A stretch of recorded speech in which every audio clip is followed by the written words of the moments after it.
I thought offensively tonight it had a Eastern Kentucky type feel. It was like pulling teeth. We could never get in rhythm. I think maybe the emotion early in the game had something to do with that. But I thought we defended. We held them to 40%, out-rebounded them by 4. And that's an athletic, physical team. They're 2 frontline kids, Butler and Powell, would start for about any team in our league. And their guards, although they didn't shoot a great percentage tonight, they're dangerous, particularly Smith and Allison. I thought we did a pretty good job on those guys. So all in all, it was a good win against a team that has no quit in them at all. And I thought we matched their physicality. Donnie, senior night, just talk about that, what it was like to see those 3 seniors at center court. Yeah, it's very emotional. You know, all 3 of those guys have given their heart and soul to our program. In DeMonte and Kenneth's cases, 4 years, Sam the last 2. And they embody everything that we want from our student athletes. They're going to graduate on time. They're great people. They're respectful. They're mannerly. They work every day exceptionally hard in practice. And everyone knows how hard we coach them. We're demanding. We hold them accountable. But they never waver or have bad attitudes or bad body language. They epitomize what a student athlete is. And we'll miss them tremendously. Hopefully we still have them for about 8 more games. Talk about what it was like for you to see Kenneth's banner hung up in the Oh, just the thrill of a lifetime. I don't know if I could be more proud if my name was on the banner. That's how proud I was of Kenneth. In China too, I mean, it's just so special for those young people, what they've accomplished, what they've meant to not just our basketball programs, but to the athletic department, our university. Kenneth Fareed has probably brought more national attention and notoriety to our school than literally millions and millions of dollars could purchase. So just so proud of him, and what I'm most proud of with Kenneth though is he won't change one bit.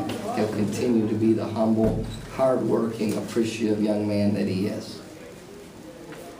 How was SEMO able to kind of turn it into a grinded-out half-court game in the second? I think the biggest thing, Tanner, is they did a nice job defending us, or we missed shots, or a combination of both, and therefore we could never really get into our press consistently and force tempo.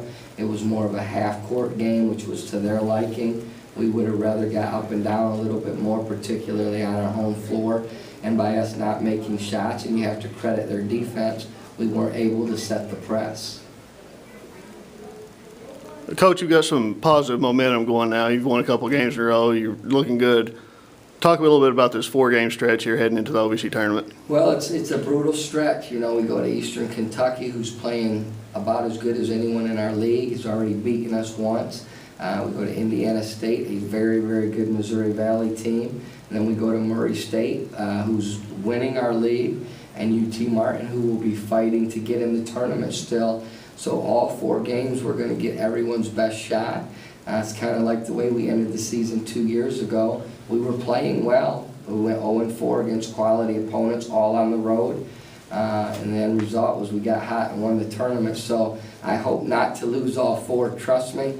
But if the end result is us going to the state tournament again, I could live with that. Talk about playing EKU on their senior night. Well, you know, it's going to be an emotional night for them. I hope that they play as lethargic on the offensive end as we did tonight on our senior night, and then we'll be fine. But, you know, Eastern Kentucky's a tough matchup. Even though we've had some success against them the last few years, they're a team that shoots it from all 5 positions, so they really spread and space the floor, which extends your zone. It gets guys that aren't used to being away from the basket out guarding at 22, 24 feet.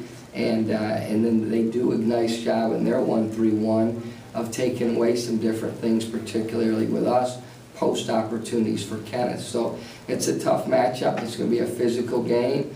Hopefully we can play a little better Wednesday than we did the first time around. Now the players refused, the 3 seniors refused to call this a revenge game. They said it wasn't anything of that sort. What do you think about it? Yeah, I mean, I don't think revenge is the right word. I mean, every game is so important. Tonight's game was important. If we beat Eastern Kentucky, Thursday at Murray is going to be important. It's just the nature of the beast in conference play They played well and beat us at home. We beat them a couple times last year. You know, in good conferences and with good rivalry games, it happens. We just need to go over there and play well and try to get our style of play into the game, which is difficult because they control tempo. They don't turn it over a lot. They're very, very efficient at the offensive end, so it's hard to get the game going the way we want it to.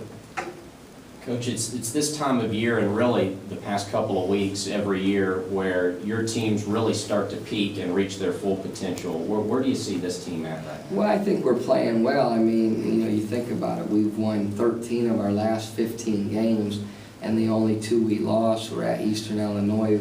We missed 40 shots and scored 40 points. And at home against Eastern Kentucky, we shot 31% from the floor. We guarded well in both games and out-rebounded both of those teams by double figures. We just didn't shoot the ball well. So had we shot it well, you know, we might be talking about a 15-game winning streak right now. I like our team. We're playing well, but I think there's 3 or 4 teams in our league playing really well right now. Coach, I asked Kenneth about some people talking like he was the best big man in the state of Kentucky compared to every other college. Yeah, I mean, you know, I'd say like the Smith kid, right? Terrence Smith, is that his name at Kentucky, the lefty? Terrence Jones, yeah. You know, he's more of a 3-4 than he is a 4-5. He's obviously a great talent. Jennings is a good post player at 5-man at Louisville.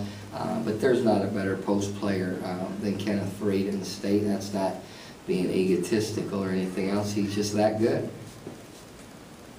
Anybody else? Thank you, guys. Thanks, Coach.